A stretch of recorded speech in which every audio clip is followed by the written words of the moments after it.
E de lá pra lá é o infravermelho. Infravermelho, É. Que aí tem as outras, né? Raios gama, raios X tá, e tá tudo pra fora. Tá tudo pra fora, tá tudo pra lá, é.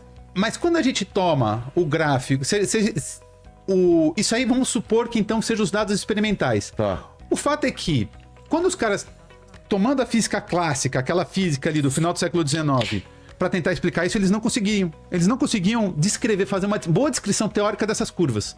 Então veio o Max Planck... Eles observavam e não conseguiam descrever. Eles observavam isso e não conseguiam descrever isso teoricamente. Ou seja, então, o que isso significa? Que eles não entendiam o que estava acontecendo ali. Com as informações da época. Exatamente, com aquelas informações da época. E aí veio o Max Planck.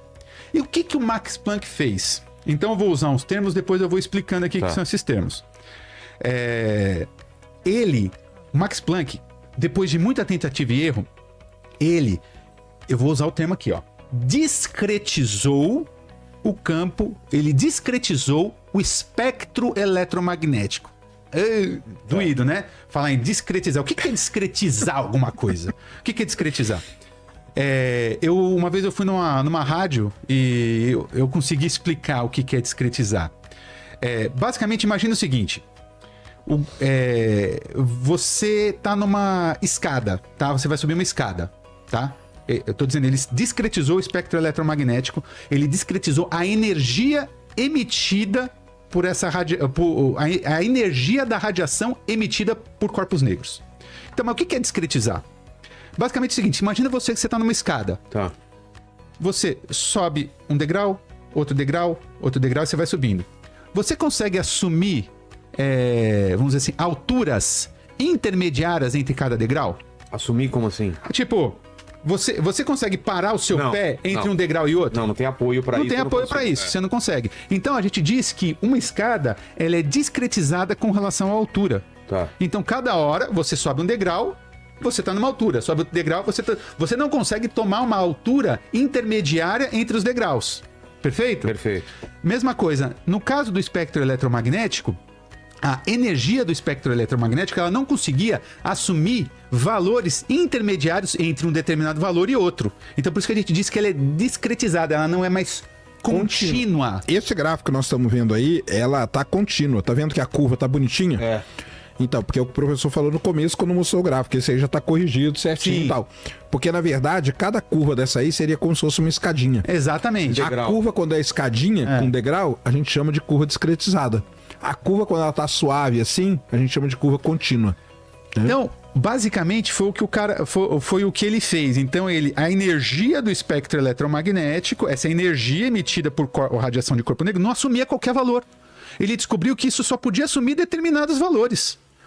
E isso, cara, pensa, foi um what the fuck, né? Pô, peraí, por que não pode assumir um valor entre esses dois valores aqui, essa energia? Manja? E esse foi o grande ponto. Só que ele, depois, mais tarde, ele descobriu mais. Ele depois também entra um Newton nessa história. Ele descobriu mais que, na verdade, havia um salto nessa energia. Haviam saltos nessa energia, tá? Que saltavam valores específicos. Um quantum de energia. Uma quantidade unitária de energia. Um quantum de energia. Por isso que essa física é quântica. Aí a gente diz que ele quantizou o espectro eletromagnético. Porque no correr dessa discretização, os saltos, a energia, então, do espectro eletromagnético, a energia da luz, vamos parar de falar de espectro eletromagnético, né? Vamos falar luz. A energia da luz, a energia da luz só assume valores específicos, 1, 2, 3, 4, e não assume 1,1. Ah, tá. Então você tem aí esse intervalo de 1, é um quantum. Esse intervalo entre um e o outro é um quantum. Por isso que ele diz que a gente quantizou. Só que o cara, ele fez isso sem entender muito bem o que estava fazendo. Tá? Ele não teve a total... Putz, ele achou que fosse um joguete matemático para resolver o problema. Então aí ele conseguiu fazer a descrição dessas curvas experimentais. E o Newton tem um negócio muito legal nessa história aí, que quem vê aí a nova série Cosmos com o Neil deGrasse Tyson, tem um dos episódios, agora eu não vou lembrar qual episódio, mas no final ele conta a historinha do Newton com isso aí.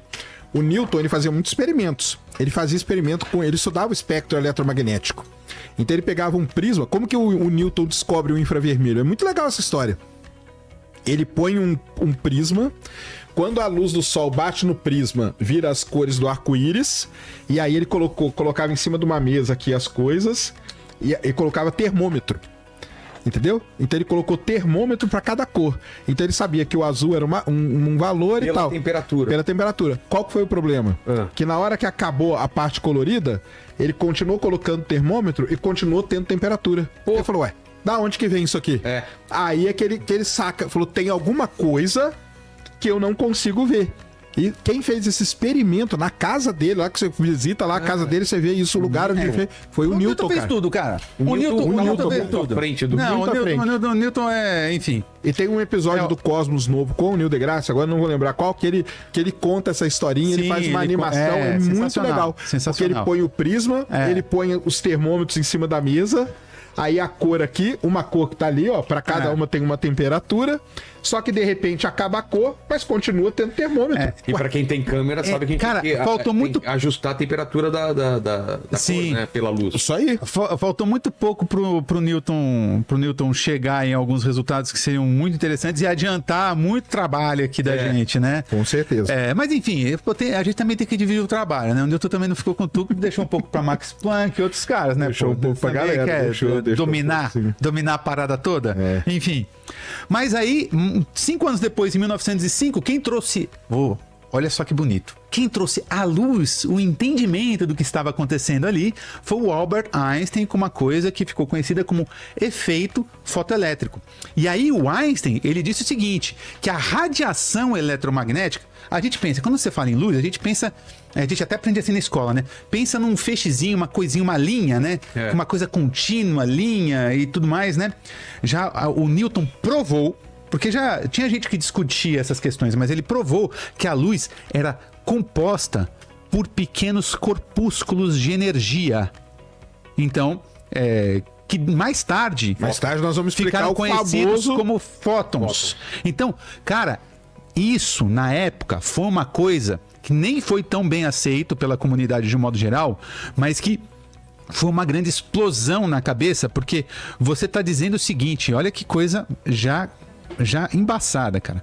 Você está dizendo o seguinte, tipo, você tem um ente físico que é a luz, que se comporta como partícula e como onda, porque a gente sabe que luz a princípio é onda, mas também se comporta como partícula. Essa parte eu acho complicada pra caramba. Mas a gente vai chegar lá. A gente vai chegar lá. E o legal é que a gente vai explicar e assim como eu, todo mundo vai continuar não entendendo. O experimento da dupla fenda. A gente vai chegar lá. Mas então o Newton trouxe isso, então ele de fato, ele quantizou a luz, então em pequenos quantos de energia, em pequenos pacotes.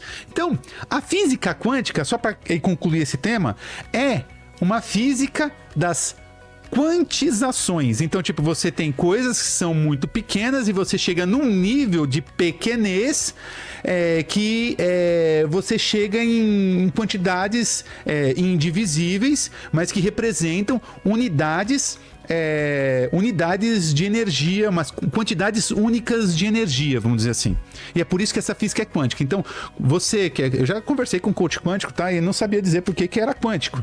Então agora você já sabe, então você já pode falar pro teu amiguinho quando for fazer alguma consulta. Tá, né? É importante. Por que é quântico? É isso. Deu pra entender? Deu, essa parte deu. Deu. Quero entender essa parte da onda e o professor falou do efeito fotoelétrico.